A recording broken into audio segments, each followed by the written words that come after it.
میرا دل چاہتا ہے میں آج نہیں جاؤں یار، تو چلتے ہیں پاؤں، لیکن دل سے آواز نکلتے ہیں اس طرف مت جاؤ، یہ مت کرو۔ تو اگر دل کے اندر اللہ پاک کی عظمت ہے، اللہ کی بڑائی ہے، اللہ سے ہونے کا یقین ہے، تو یہ سارے اعضاء اور جوارح یہ اللہ کے حکم کے پابند ہو کر زندگی گزارے۔ اگر اللہ کی عظمت اور بڑائی دل میں کمزور ہے تو پھر یہ سارے اعضاء اور جوارح یہ نافرمانی میں استعمال ہو۔ اس لیے آدم علیہ السلام سے لے کر محمد صلی اللہ علیہ وسلم تک سارے انبیاء علیہ السلام نے جب دعوت اور تبلیغ کے محنت شروع، اللہ کی طرف سے ذمہ داری ملی قوم کو میری طرف بلا، تو سب سے پہلا حکم جو ملا ہے ہر پیغمبر کو وہ کیا ملا ہے کہ اے میرے قوم لا الہ الا اللہ پڑھ لو، کامیاب ہو جاؤ گے۔ ایک اللہ سے ہونے کا یقین دل میں بسا لو۔ ایک اللہ کرتے ہیں، وہ خالق ہے اپنی قدرت سے، وہ مالک ہے پورے کائنات کا، ذرے کا، ساری مخلوق کو وہی پلاتا ہے کہلاتا ہے، اس کے علاوہ سب مخلوق ہے، یہ سب اللہ کے محتاج ہیں، یہ اللہ کے حکم کے بغیر کچھ نہیں کر سکتے۔ جو کرنا چاہے تو اللہ پاک کا ارادہ نہ ہو تو ساری مخلوق اکٹھی ہو جائے، کسی کام کو کرنا چاہے تو نہیں کر سکتے، اور اللہ پاک کسی کام کا ارادہ کرے اور ساری مخلوق کی چاہت بھی نہ ہو جائے تو اللہ کا کام ہو کر رہتا ہے۔ جسے قرآن پاک کی آیت کا مفہوم ہے کہ جب اللہ پاک کسی کام کا ارادہ فرماتے ہیں تو اس کی طرف حکم ہوتا ہے کن ہو جا، فیکون، تو کام ہو جاتا ہے۔ اللہ پاک نے حکم دیا تو آسمان ہوا میں کھڑے ہو گئی، اللہ نے حکم دیا تو زمین پھیل گئی، اللہ نے حکم دیا تو ہوا چل پڑی، اللہ نے حکم دیا تو دریا چل پڑے۔ اللہ کے حکم سے سارا کام ہوتا ہے۔ ہمارے ارادے یہ اللہ کے محتاج ہے، اللہ پاک کے ارادے کسی مخلوق کے محتاج نہیں۔ آپ نے فرمایا اس کا مفہوم ہے کہ یہ ساری مخلوق اکٹھے ہو جائے اور تمہیں نقصان پہنچانا چاہے تو آپ کو نقصان نہیں پہنچا سکتے مگر وہ جو آپ کی تقدیر میں لکھا ہوا ہے۔ یہ ساری مخلوق اکٹھی ہو جائے تمہیں عزت دینا چاہے تو وہ تمہیں عزت نہیں دے سکتے مگر وہ جو تیرے تقدیر میں لکھا ہوا ہے۔ تو سب کچھ لکھا گیا، قلم اٹھائے گئے اور سیاہی خشک ہو گئی۔ تو کلمے کی محنت کرنا یہ ہمارا پہلا کام ہے، دل پر محنت کرنا۔ اور محنت کیسے کریں گے کہ ایک دوسرے کے ساتھ بیٹھ کر اللہ کی بڑائی کو بیان کرے۔ اللہ بڑے قدرت والا ہے، محتاج نہیں ہے، ساری مخلوق محتاج ہے کس چیز میں؟ حفاظت کرنے میں، عزت دینے میں، مرض کے ختم کرنے میں، بیماری کے، ساری مخلوق محتاج ہے۔ اللہ پاک کسی مخلوق کے محتاج نہیں ہے۔ قرآن پاک کے اندر اللہ پاک نے واقعات بیان کیے نبیوں کے ہمارے سامنے کہ میں ہی کرنے والا ہوں اور کوئی کرنے والا نہیں، اپنے قدرت سے کرتا۔ موسیٰ علیہ السلام اس کے ہاتھ میں لاٹھی تھی تو اللہ پاک نے فرمایا اے موسیٰ تیرے دائیں ہاتھ میں کیا ہے؟ تو موسیٰ علیہ السلام نے عرض کیا اللہ پاک میرے دائیں ہاتھ میں لاٹھی ہے۔ پھر آگے دو چار باتیں اب خود ہی فرما لی کہ اس سے میں اپنے بکریوں کے لیے پتے جاڑتا ہوں اور اس سے میں ٹیک لگاتا ہوں، اور بھی اس میں بہت سارے فائدے ہیں۔ تو ہمیں مخلوق میں فائدے نظر آتے ہیں، بھائی آپ دکان میں کیوں بیٹھے ہیں؟ بھائی اس میں میرے بجلی کا بل ہے، اس میں کپڑے ہیں، اس میں ٹماٹر ہے، اس میں پیاز ہے، یہ چیزیں ساری ضرورتیں یہاں پر ہے۔ بھائی آپ دفتر کیوں جاتے ہیں؟ بھائی آپ کو پتہ نہیں ہے بیوی بچوں کو پالنا ہے، ساری چیزیں تو وہی سے پوری ہوتی ہیں۔ تو اللہ پاک نے ہمیں یہ قصہ سنایا، واقعہ بیان کیا ہے کہ تیرے دائیں ہاتھ میں کیا ہے؟ عصا ہے، پھر فائدے بھی بتا دیے۔ تو اللہ پاک نے اس کا یقین اور بھی بڑھانا تھا، یہ نہیں کہ نبی کا یقین کمزور ہوتا ہے کم ہوتا ہے، آگے اور بڑھانا تھا اور ہمارے لیے بیان کرنا تھا کہ تمہارے سامنے جو چیز فائدے کی ہے تو یہ اس کی اپنی ملکیت نہیں ہے، یہ تو میرا حکم ہے۔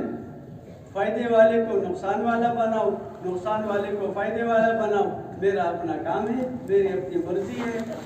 اس پہ تکیہ کر کے نہ بیٹھو، مجھے اپنے ساتھ لے لو، میں تمہارے کام بناؤں گا، مخلوق تمہارے کام نہیں بنا سکتا۔ تو موسیٰ علیہ السلام نے جب بات فرمائی تو اللہ پاک نے فرمایا لاٹھی کو پھینک دو، تو کیا بن گیا؟ اژدہا، بہت بڑا اژدہا بن گیا، خطرناک۔ تو انسان کی کیفیت ہے، انسان کی عادت ہے ڈر جانا، نقصان والی چیز سے ڈر جانا۔ تو اللہ پاک نے فرمایا کہ اے موسیٰ ڈرو مت اور پکڑو اس کو۔ اب پکڑ لیا اژدہے کو تو کیا بن گیا؟ لاٹھی بن گئی۔ تو اللہ پاک قیامت تک کی انسانوں کو سمجھا رہے ہیں کہ یہ نہ لاٹھی ہے اور نہ یہ سام ہے، یہ کیا ہے؟ یہ میرے رب کا حکم ہے۔ اللہ حکم دے تو لاٹھی سے سام بنا دے، اللہ حکم دے تو سام سے لاٹھی بنا دے، اللہ حکم دے تو تمہاری دکان سے تمہیں فائدہ ملے، اور اللہ پاک نہ چاہے تو اسی دکان سے نقصان بھی ملے۔ انجیکشن لگایا کس لیے؟ کہ مجھے صحت ملے، ریئیکشن ہو گیا آدمی کے موت واقع ہو گئی۔ گولی کھائی صحت کے لیے، گولی کھائی اور بے ہوش ہو گیا، مرض اور بڑھ گیا۔ تو اللہ پاک کی چاہت ہے، اور اللہ صحت دینے پہ آ جائے تو فرمائے کہ اس پانی کو پی لو، تو پیغمبر نے پانی پی لیا تو اندر کی ساری بیماریاں اللہ ختم کر، اور اسی پانی سے نہا لو تو چشمے سے نہا لیا تو باہر کی ساری بیماریاں ختم۔ صحت دینے پہ آ جائے تو پانی پلانے پہ اور غسل کرنے پہ ساری بیماری 17 سال کی بیماری کو ختم فرمائے، اور موت دینا چاہے تو کوئی سبب نہ ہو، گولی کھائی اور مر گیا، انجیکشن لگایا اور مر گیا، اور کوئی سبب ہی نہیں اور ایسے مر گیا۔ اللہ پاک کی مرضی ہے۔ ہم دکان پہ بیٹھے، آپ کہاں بیٹھے ہیں، تو ہم کیا اپنے فائدے بیان کریں گے کہ یہ دکان ہے میری، اس میں یہ کام ہے، یہ کام ہے۔ بھائی نکلو اللہ کے راستے میں 4 مہینے کے لیے، اور ہم نہ نکلے تو کیا خیال ہے؟ ہمارے پیسے سارے سام نہیں بن سکتے، بچھو نہیں بن سکتے، سفید کاغذ نہیں ہو سکتے، یہ ہر وقت اللہ نہیں کریں گے، اللہ اس کو سفید کاغذ ہر وقت نہیں بنائیں گے۔ یہ ایک دفعہ اللہ نے قرآن میں ہمیں بتا دیا، میں کرنے والا ہوں، پیسے سے نہیں ہوتا، کرنے والا میں ہوں، کارخانے سے نہیں ہوتا، کرنے والا میں ہوں، لاٹھی سے نہیں ہوتا، کرنے والا میں ہوں۔ یقین بنتا ہے محنت سے، ایسے آسان بھی نہیں ہے۔ کتنے سال ہو گئے تبلیغ میں، تمہارا یقین ابھی تک نہیں بنا؟ بھائی یہ تو موت تک ایک محنت ہے مسلسل، وَلَا تَمُوتُنَّ إِلَّا وَأَنْتُمْ مُسْلِمُونَ، موت تک مسلسل اسی ایمان کے محنت پہ لگے رہو حتیٰ کہ تمہیں اسی حالت میں موت آ جائے۔ پیغمبر نے عرض کیا، اللہ پاک آپ مردوں کو کیسے زندہ کرتے ہیں؟ یہ بھی یقین بنانے کی محنت ہے۔ اے اللہ میرا یقین تو ہے لیکن میرے دل کو تھوڑا سا اطمینان ہو جائے۔ تو اللہ پاک نے فرمایا چلو 4 پرندے پکڑ لو۔ تو یہ پرندے ایسے پنجرے میں بند نہیں تھے، اب یہ یقین بنانے کی محنت ہے، محنت میں لگا دیا اللہ پاک نے، میرے سے ہونے کا یقین بن جائے، چلو پرندوں کو پکڑ لو۔ 4 مختلف پرندے، اب ایک پرندے کے لیے دوڑتا ہے، دوسرے کے لیے دوڑتے ہیں، پتہ نہیں کتنے سال اس نبی کو، کتنا مہینے گزر گئے، کتنا وقت گزر گیا پرندوں کے پکڑنے میں۔ اب پرندے پکڑ لیے تو پھر اللہ نے فرمایا اس کو اپنے ساتھ عادی بنا لو۔ تو بھائی ہم سب گھروں میں بعض جانور رکھ لیتے ہیں، پالتے ہیں، طوطا ہم نے پالا، تو بھائی کتنے مہینے لگتے ہیں کہ وہ میرے ساتھ عادی ہو جائے، میں اس کو آواز دے دوں واقعی میرے ہاتھ پہ کندھے پہ بیٹھ جاتا ہے، اس کو مانوس کر لو۔ تو مانوس ہونے کا زمانہ بھی، یہ بھی ایک محنت ہے، یقین بنانے کی محنت۔ پھر اللہ پاک نے فرمایا اب اس کو ذبح کرو، سر اپنے پاس رکھو اور باقی جسم کا قیمہ بنا کے مکس کر لو، اچار بنا لو اس کا۔ پھر اللہ نے فرمایا 4 پہاڑوں پر جا کے چوٹی پر اس کا 4 حصے کر کے وہاں رکھ دو۔ تو یہ پہاڑ ایسے نہیں تھے کہ یہ ایک چوٹی ادھر رکھا ادھر رکھا ادھر، پتہ نہیں پہاڑ کتنا دور ہے۔ اب وہ چلتے چلتے اس نبی کا کتنا وقت لگ گیا، پہاڑ پہ چڑھا، مشقت پہ اللہ نے ڈال دیا یقین بنانے کے لیے میں مردوں کو کیسے زندہ کرتا ہوں۔ اب ایک پہاڑ پہ چڑھا تو ایک مشقت یہ ہے، وہاں سے اترا تو دوسری پہاڑ پہ، تیسرا پیر پہ، چوتھا پہاڑ۔ اب اس یقین کے بننے میں کتنا وقت لگ گیا ہے؟ 4 مہینے کی انتظار میں ہے، چلا کہاں پر ہے، سال کہاں پر ہے۔ اب وہاں پہ رکھ دیا، اب ایک ایک پرندے کو بلاؤ۔ اب مثلا کبوتر کو بلاتے تو وہ قیمے سے ساری چیزیں اس کے جسم کے ٹکڑے ہر جگہ سے نکل کر یہاں بن گئے، اور اللہ نے بتایا میں ایسے زندہ کرتا ہوں۔ اللہ مردوں کو کیسے زندہ کرو گے؟ تو اللہ پاک نے اس کے اوپر موت طاری کر دی، 100 سال بعد اٹھایا، گدا سامنے پڑا ہے اور سارے ہڈیاں۔ تو اللہ پاک نے فرمایا کتنی دیر آپ سوئے رہے؟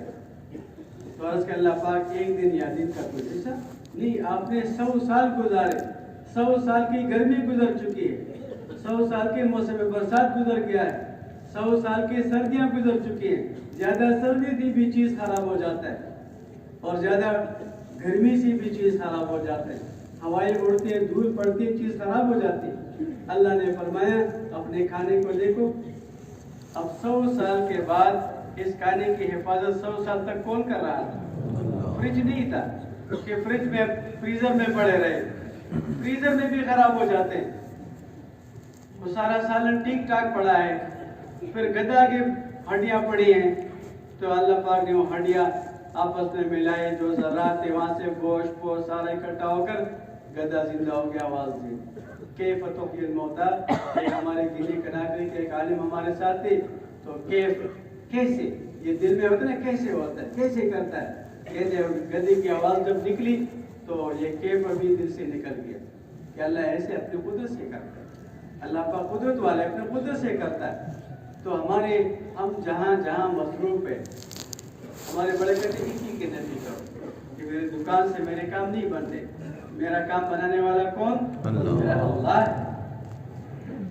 میں دفتر میں ملازم ہوں، تو آدمی دفتر میں، دکان میں، کارخانے میں، جاری مزدوری میں مصروف ہوتا ہے، تو تبھی توقع وہاں ہوتا ہے، لیکن آہستہ آہستہ روزانہ وہاں جانے سے، بیٹھنے سے اس کا یقین دل میں اتر جاتا ہے۔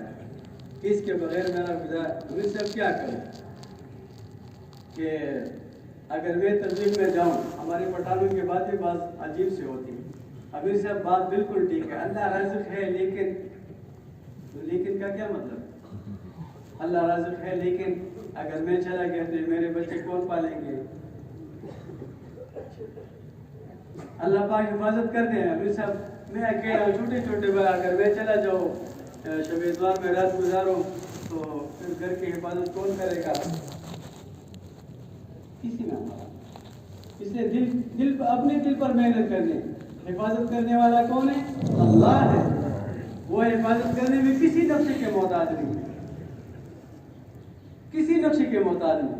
آپ صلی اللہ علیہ وسلم ہجرت کی رات 100 آدمی ننگی تلواریں ہاتھ میں کڑے، ابھی نکلیں گے قتل کریں گے، سب کڑے قتل کرنے کے لیے،